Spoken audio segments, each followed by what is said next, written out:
অন্তরা, জানতে চাইছি যে কি নিয়ে আলোচনা হতে পারে আসলে সিএসি এবং কানাডার হাই কমিশনারের সঙ্গে? কোনো তথ্য রয়েছে কিনা আপনার কাছে, জানাবেন আমাদের।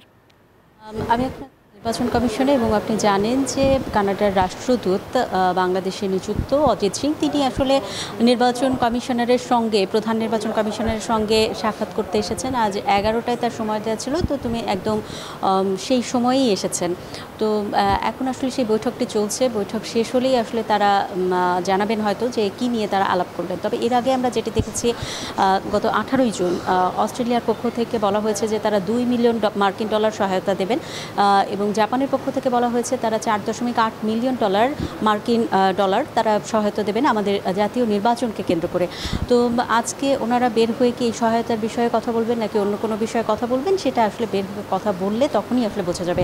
তবে আপনি জানেন যে এর আগে এই রাষ্ট্রদূত, কানাডিয়ান যে রাষ্ট্রদূত অজিত সিং, তিনি আসলে বিএনপির সঙ্গে এবং জামায়াতে ইসলামের সঙ্গেও সাক্ষাৎ করেছেন, এবং জামায়াতে ইসলামের পক্ষ থেকে কিন্তু তার কাছে বাংলাদেশের যে সিসি ক্যামেরা রয়েছে নির্বাচনের সময়, সেই সিসি ক্যামেরার যে খরচ, বান্ডেল থাকলে প্রতি সেনমানিতে টাকা বাঁচবে। বিকাশ সেনমানি বান্ডেল কিনে জিতুন প্রতি লেনদেনে।